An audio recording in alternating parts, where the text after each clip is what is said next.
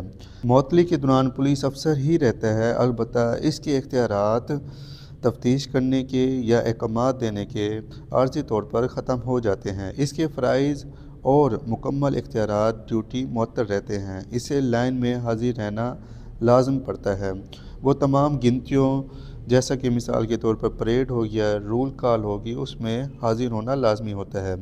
لیکن وہ جو اسپیشل ڈیوٹی ہے یا مسلح ڈیوٹی ہے وہ انجام نہیں دے سکتا۔ یہ انتظام اس لیے ہوتا ہے تاکہ نظم و ضبط برقرار رہے اور افسر اختیارات کے غلط استعمال سے باز رہیں۔ مثال کے طور پر فرض کریں ایک کانسٹیبل ہے، اس پر بد سلوکی کا الزام لگایا گیا ہے اور اسے محکمانہ کارروائی کے تحت معطل کر دیا گیا ہے۔ معطلی کے دوران کانسٹیبل کو نوکری سے نہیں نکالا گیا، وہ روزانہ لائن میں حاضر ہوگا اور حاضری لگائے گا، پریڈ اور گنتی میں موجود ہوگا، مگر اسے اسلحہ جاری نہیں کیا جائے گا اور نہ ہی وہ فیلڈ یا گشت کی ڈیوٹی کر سکے گا۔ انویسٹیگیشن مکمل ہونے پر اگر الزام ثابت نہ ہو تو وہ دوبارہ مکمل اختیارات کے ساتھ ڈیوٹی سنبھال لے گا، اور اگر الزام ثابت ہو جائے تو محکمانہ سزا دی جا سکتی ہے۔ اچھا، باب 16 کے فقرہ 21 کے علاوہ جو پولیس آرڈر ہے 2002، اس کے آرٹیکل 26 میں بھی اس کے بارے میں بتایا گیا ہے۔ باب 16 کا فقرہ 34 ہے، اگر کسی قیدی یا ملزم کو پولیس کی حراست سے فرار ہونے دیا جائے یا زبردستی چھڑا لیا جائے اور ابتدائی حقائق سے یہ ظاہر ہو کہ متعلقہ پولیس افسر کی غفلت، لاپرواہی یا ڈیوٹی میں کوتاہی شامل تھی، تو ایسے افسر کو براہ راست معطل کر دیا جاتا ہے۔ یہ فوری معطلی اس لیے کی جاتی ہے تاکہ واقعے کی غیر جانبدارانہ تحقیقات ہو سکیں، ذمہ داری کا تعین ہو اور مستقبل میں ایسی غفلت کی حوصلہ شکنی ہو۔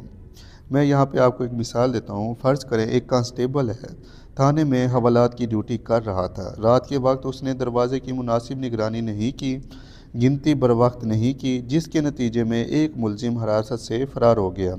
جیسے ہی یہ بات اعلیٰ افسران کے علم میں آئی، متعلقہ کانسٹیبل کو فوری طور پر معطل کر دیا جاتا ہے اور اس کے خلاف محکمانہ انکوائری شروع ہو جاتی ہے۔ اسی طرح اگر عدالت لے جاتے وقت کسی ملزم کو ہجوم، زبردستی چھڑا لے اور ثابت ہو کہ پولیس نے مناسب حفاظتی انتظامات نہیں کیے تھے تو ذمہ دار افسر براہ راست معطلی کا سامنا کرے گا۔ اس کے علاوہ آرٹیکل 155 پولیس آرڈر 2002 کے تحت بھی کارروائی کی جا سکتی ہے یا تعزیرات پاکستان کی سیکشن 221، 222، 223 کے تحت بھی کارروائی کی جا سکتی ہے۔ باب 16 کا فقرہ 36 ہے، اگر پولیس افسر جان بوجھ کر گرفتاری ترک کرے یا بھاگ جانے میں مدد دے تو 221 تعزیرات پاکستان کے تحت کارروائی ہوگی۔ اگر حکم عدالت کے باوجود گرفتاری ترک کی جائے یا بھاگ جانے دے تو سیکشن 223 تعزیرات پاکستان کے تحت کارروائی کی جائے گی۔ اگر ملزم پولیس کی غفلت سے بھاگ جائے تو تعزیرات پاکستان کی 223 کے تحت کارروائی کی جائے گی۔ کسی دیگر شخص کی گرفتاری میں مزاحمت کرنا یا اس سے حراست سے چھڑا لینا 225 تعزیرات پاکستان کے تحت کارروائی کی جائے گی۔ باب 16 کا فقرہ 37 ہے کہ اگر کوئی قیدی یا ملزم فرار ہو جائے اور انکوائری میں یہ ثابت ہو جائے کہ پولیس افسر نے ڈیوٹی میں غفلت کی، حفاظتی اصول پورے نہیں کیے، تو قانون کے مطابق ایسی صورت میں عام طور پر سزا ڈسمس فرام سروس ہوتی ہے۔ مثال کے طور پر فرض کریں ایک تھانے کے حوالات میں ایک خطرناک ملزم رکھا گیا ہے اور حوالات کی ڈیوٹی کانسٹیبل علی کے پاس ہے۔ علی نے رات کی ڈیوٹی کے دوران دروازے کی چابی اپنے پاس رکھنے کی بجائے غیر ذمہ داری سے میز پر رکھ دی، گنتی بھی وقت پر نہیں کی اور حوالات کی چیکنگ بھی نہیں کی، جس کی وجہ سے ملزم آسانی سے فرار ہو گیا اور انکوائری میں یہ ثابت ہوا کہ فرار پولیس کی غفلت کی وجہ سے ہوا۔ ایسی صورت میں کانسٹیبل علی کو ملازمت سے برطرفی کی سزا دی جاتی ہے، کیونکہ قیدی کی حفاظت پولیس کی بنیادی ذمہ داری ہے۔ باب 17 کا فقرہ 1 ہے کہ پولیس لین۔ عملہ لین سے مراد پولیس کا وہ مخصوص علاقہ یا جگہ ہوتی ہے جہاں پولیس اہلکاروں کا انتظامی اور رہائشی اور پیشہ ورانہ نظام قائم ہوتا ہے۔ عام زبان میں اسے پولیس لین بھی کہا جاتا ہے۔ یہی وہ جگہ ہوتی ہے جہاں پولیس فورس روزمرہ کے دفتری امور، تربیت، حاضری، اسلحہ کی وصولی، پریڈ اور آرام و قیام جیسے معاملات انجام دیتی ہے۔ پولیس لین میں عام طور پر بیرکس، پریڈ گراؤنڈ، اسلحہ خانہ، مورر کا دفتر اور ڈسپنسری کی سہولت موجود ہوتی ہے۔ چیپٹر 17 کا فقرہ 2 ہے ریزرو انسپکٹر کے فرائض۔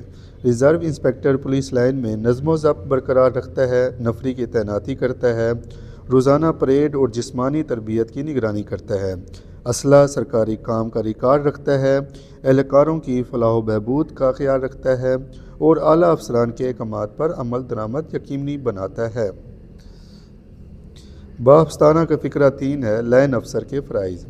لائن افسر پولیس لائن میں روزانہ حاضری، پریڈ اور ڈیوٹی نظم و ضبط کو یقینی بناتا ہے، نفری کی حاضری اور حاضری رجسٹر چیک کرتا ہے، اہلکاروں کی تعیناتی کے احکامات پر عمل کرواتا ہے، اسلحہ ساز و سامان کی بروقت وصولی واپسی کی نگرانی کرتا ہے اور ریزرو انسپکٹر کے احکامات کے مطابق پولیس لائن کے تمام معاملات چلاتا ہے۔ باب 17 کا فقرہ 4 ہے کوت ہیڈ کانسٹیبل کے فرائض۔ لائن میں پریڈ کے دوران قطار بندی اور نظم و ضبط برقرار رکھنا، اہلکاروں کی حاضری چیک کرنا اور غیر حاضر یا تاخیر پر رپورٹ دینا، اہلکاروں کے یونیفارم اور حلیے کی جانچ اور درست رکھنے کی ہدایات کرنا، اسلحہ یا سامان کی وصولی و واپسی میں مدد اور ریکارڈ کی جانچ کرنا، لائن افسر یا ریزرو انسپکٹر کے احکامات پر عمل کروانا اور انہیں رپورٹ کرنا وغیرہ شامل ہوتا ہے۔ باب 17 کا فقرہ 6 ہے محرر لائن کے فرائض۔ پولیس لائن میں روزانہ کی حاضری، رخصت، غیر حاضری وغیرہ کا ریکارڈ برقرار رکھتا ہے، حاضری register, duty register, movement register, اسلحہ رجسٹر اور دیگر ضروری رجسٹر کو درست اور اپڈیٹ رکھتا ہے، اعلیٰ افسران کے احکامات اور نوٹس کی ترتیب، وصولی اور رجسٹر میں اندراج کرتا ہے، پولیس لائن کے اندرونی معاملات کی رپورٹس اور درخواستوں کو ریکارڈ کرتا ہے اور متعلقہ افسر کو پہنچاتا ہے، لائن سے نفری کی تعیناتی، ڈیوٹی شیڈول اور ٹرن آرڈر کا ریکارڈ رکھتا ہے۔ باب 18 کا فقرہ 1 ہے مستقل گاردات۔ پولیس لائن سے مستقل گاردات یعنی مستقل سیکیورٹی گارڈز مہیا کیے جاتے ہیں۔ یہ گارڈز مختلف مقامات پر تعینات کیے جاتے ہیں جیسے ضلع خزانہ، مجسٹریٹ کے حوالات اور دیگر منظور شدہ جگہوں پر۔ تعیناتی کی جو مدت ہوتی ہے وہ عام طور پر 3 ماہ ہوتی ہے، اس کے بعد ایس پی صاحب کے مقررہ کردہ وقت کے مطابق تبدیلی کی جا سکتی ہے۔ باب 18 کا فقرہ 4 ہے ہیڈ کوارٹر کی گاردات کا معائنہ گزٹ شدہ افسر ہر ہفتے 2 مرتبہ کرے گا، ایک بار دن میں اور ایک بار رات 10 بجے سے 4 بجے کے دوران۔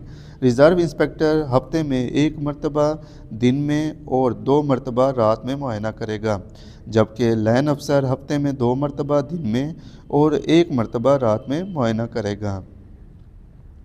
باب 18 کا فقرہ 5 ہے مستقل گاردات کی روزمرہ کارروائی۔ مستقل گاردات کی روزمرہ کارروائی یہ ہوگی کہ ہر روز طلوع آفتاب کے وقت گارڈ فالن ہوگی، گارڈ انچارج ان کا معائنہ کرے گا اور تسلی کرے گا کہ ان کے اسلحہ اور گولی بارود مکمل اور درست حالت میں ہیں، پھر گارڈ کو اسلحے کی صفائی پر لگا دیا جائے گا اور 45 منٹ بعد دوبارہ فالن کیا جائے گا، ضروری احکامات سنائے جائیں گے اور گارڈ کو رائفل کی مشق کرائی جائے گی۔ گرمیوں میں شام 6 بجے تک اور سردیوں میں شام 5 بجے تک گارڈ انچارج اپنے 1/4 حصے کو ایک وقت میں 2 گھنٹوں کے لیے قریب ترین جگہ جانے کی اجازت دے گا۔ اس کے علاوہ تمام گارڈ حاضر رہیں گے اور غروب آفتاب کے وقت تمام گارڈ کا اسلحہ تقسیم کیا جائے گا اور صبح تک ان کے پاس اسلحہ رہے گا۔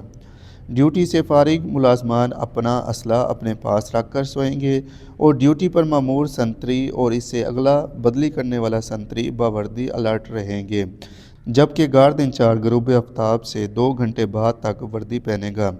گارڈ انچارج رات کو کم سے کم 1 مرتبہ اور دن میں 4 مرتبہ چیک کرے گا، اور جہاں گارڈ انچارج کے ساتھ کوئی اور ہیڈ کانسٹیبل تعینات ہوگا تو وہ دونوں آدھے دن اور آدھی رات کے لیے ڈیوٹی سر انجام دیں گے۔ یعنی کہ جو گارڈ جو پولیس لائن سے مختلف جگہوں پر تعینات کی جاتی ہے 3 مہینے کے لیے، ان کا ایک ڈیوٹی کرنے کا شیڈول بتایا گیا ہے۔ ایگزام کے حوالے سے یہ بہت امپورٹنٹ ہے، اس کو آپ لازمی دیکھ لیجئے گا۔ باب 18 کا فقرہ 30 ہے ہتھکڑیوں کا استعمال۔ ہتھکڑیوں کے استعمال میں افسر انچارج اس بات کی تسلی کرے گا کہ ملزم کے ہاتھوں میں ہتھکڑیاں درست طریقے سے لگی ہوں اور ان کی چابی متعلقہ کانسٹیبل کی بیلٹ میں محفوظ ہو۔ طاقتور ملزم کو پیچھے سے ہتھکڑی لگائی جائے گی تاکہ وہ فرار یا حملہ نہ کر سکے۔ دوران حراست ملزم کو شناخت متاثر ہونے کی وجہ سے بال، داڑھی یا مونچھیں کٹوانے کی اجازت نہیں دی جائے گی۔ ہتھکڑیوں کا استعمال یہ باب 18 کے فقرہ 30 میں بتایا گیا ہے۔ اس کے علاوہ آپ نے ایگزام میں یہ بھی لکھنا ہے کہ باب 26 کے فقرہ 22 میں بتایا گیا ہے کہ کن حالات میں ہتھکڑیاں لگائی جا سکتی ہیں، اور باب 26 کے فقرہ 23 میں بتایا گیا ہے کہ کن حالات میں ہتھکڑیاں نہیں لگائی جا سکتی، اور اس کے علاوہ باب 26 کے فقرہ 24 میں بتایا گیا ہے کہ ہتھکڑیوں کو مضبوط اور درست لگانا چاہیے۔ باب 18 کا فقرہ 30 ہے، یہ ایگزام کے حوالے سے بہت امپورٹنٹ ہے، آپ اس کو بھی دیکھ لیجئے گا۔ باب 22 کا فقرہ 1 ہے ایس ایچ او، افسر انچارج۔ افسر انچارج تھانے کا سب سے بڑا افسر ہوتا ہے اور اسے پولیس آرڈر 2002 کے تحت تعینات کیا جاتا ہے۔ عام طور پر افسر انچارج عہدے میں سب انسپکٹر یا انسپکٹر کا ہوتا ہے۔ یہ تفتیش کا سربراہ ہوتا ہے اور اپنے ماتحت اہلکاروں کو تفتیش کے لیے مامور کر سکتا ہے۔ افسر انچارج تھانے کی خط و کتابت، ریکارڈ اور حسابات کا ذمہ دار ہوتا ہے۔ پولیس آرڈر 2002 کے آرٹیکل 21 کے تحت افسر انچارج کی تعیناتی کی جاتی ہے۔ باب 22 کا فقرہ 2 ہے A S I. S H O اپنے اختیارات اور ذمہ داریاں اپنے نیب کو تفویض کر سکتا ہے، یعنی ضرورت پڑنے پر وہ اپنے نیب کو بعض فرائض انجام دینے کی اجازت دے سکتا ہے۔ اب میں آپ کو مزید بتاؤں کہ ایس ایچ او اپنے اختیارات کن سیکشن کے تحت اے ایس آئی کو دے سکتا ہے۔ مثال کے طور پر گرفتاری ہے، ایس ایچ او اپنے ماتحت کو 56 کے تحت گرفتاری کا حکم دے سکتا ہے۔ اسی طرح کسی گھر کی تلاشی ہے تو 165 کے تحت اپنے ماتحت کو دے سکتا ہے اختیارات کہ آپ فلاں جگہ پہ تلاشی لیں۔ اس کے علاوہ جو تفتیش ہے 157 کے تحت ایس ایچ او اپنے ماتحت یعنی کہ اے ایس آئی کو بول سکتا ہے کہ جناب آپ اس کیس کی تفتیش کریں۔ باب 22 کا فقرہ 4 ہے محرر تھانہ کے فرائض۔ محرر تھانہ کے فرائض یہ ہیں کہ تھانے کی تمام خط و کتابت اور کارروائیوں کو رجسٹرز میں درج کرے گا اور ایس ایچ او کو باقاعدگی سے آگاہ کرے گا۔ ہر صبح وہ افسر انچارج کو پچھلے دن کے تمام کاموں اور مقدمات کے بارے میں یاد دہانی کروائے گا اور صبح کی گنتی کے بعد افسران کی دن بھر کی ڈیوٹیوں کی تقسیم کرے گا۔ اس کے علاوہ روزنامچہ اور دیگر تمام ضروری رجسٹرز لکھے گا اور تھانے کے ریکارڈ کو درست اور اپ ڈیٹ رکھے گا۔ دوستو ایگزام کے حوالے سے محرر تھانہ یہ بہت امپورٹنٹ ہے، آپ اس کو لازمی دیکھ لیجئے گا۔ باب 22 فقرہ 3 سے لے کر باب 22 فقرہ 8 تک یہ بہت امپورٹنٹ ہے، آپ اس کو لازمی یاد کیجئے گا۔ باب 22 کا فقرہ 5 ہے محرر تھانہ بحیثیت محاسب یعنی کہ اکاؤنٹنٹ۔ محرر تھانہ بحیثیت محاسب یہ ذمہ دار ہوتا ہے کہ تھانے کی کیش بک اور موجودہ بقایا نقدی درست اور حساب کے مطابق ہو، یعنی کسی قسم کی کمی پیشی یا غلطی نہ ہو، اور تمام مالی ریکارڈ صحیح طور پر برقرار رکھے گا۔ باب 22 کا فقرہ 6 ہے محرر تھانہ بحیثیت محافظ دفتر۔ محافظ دفتر یعنی کہ جو کلرک والا جیسے کام ہوتا ہے یہ وہ مینٹین کرتا ہے۔ محرر تھانہ بحیثیت محافظ دفتر یہ ذمہ دار ہوتا ہے کہ تھانے کے تمام رجسٹرز، فائلیں اور دیگر کاغذات محفوظ رکھے جائیں۔ اس کی ذمہ داری ہے کہ دفتر کی دستاویزات کو درست طریقے سے ترتیب دے کر حفاظت کرے تاکہ کسی بھی وقت ضرورت پڑنے پر ان کا ریکارڈ موجود ہو اور کوئی کاغذ گم یا خراب نہ ہو۔ باب 22 کا فقرہ 7 ہے محرر تھانہ بحیثیت سپردار مال۔ محرر تھانہ بحیثیت سپردار مال یہ ذمہ دار ہوتا ہے کہ تھانے کا تمام سرکاری مال، اسلحہ، گولی بارود اور دیگر ساز و سامان محفوظ اور درست طریقے سے برقرار رکھے، یعنی وہ تھانے کے سرکاری اثاثوں کی دیکھ بھال، اندراج اور حوالگی کا ذمہ دار ہوتا ہے تاکہ کوئی چیز گم یا غیر قانونی طور پر استعمال نہ ہو۔ باب 22 کا فقرہ 8 ہے محرر تھانہ کی تھانے میں مسلسل موجودگی۔ محرر تھانہ ہمیشہ تھانے میں موجود رہے گا اور کسی بھی وقت تھانے کا کاغذی کام اور ریکارڈ اس کی نگرانی میں ہوگا۔ اگر کسی ضروری کام کے سلسلے میں اسے تھانے سے باہر جانا پڑے تو وہ اپنے کسی نائب کو عارضی چارج دے کر جائے گا اور اپنی روانگی کا روزنامچہ میں درج کرے گا، جس پر نائب محرر دستخط کرے گا تاکہ اس کی غیر موجودگی کا باقاعدہ ریکارڈ رکھا جا سکے۔ باب 22 کا فقرہ 16 ہے سرکاری مال۔ محرر تھانہ سرکاری مال کا سپروائزر ہوتا ہے اور اس کی ذمہ داری ہے کہ تھانے کے تمام سرکاری اثاثے، اسلحہ، گولی بارود اور دیگر ساز و سامان محفوظ اور درست حالت میں رکھے۔ ہر افسر انچارج مہینے میں کم سے کم 2 بار سرکاری مال کی پڑتال کرے گا اور اس کی تفصیل روزنامچہ میں درج کرے گا۔ اگر کسی چیز کی کمی پیشی ہو تو ذمہ دار کا نام بھی درج کیا جائے گا۔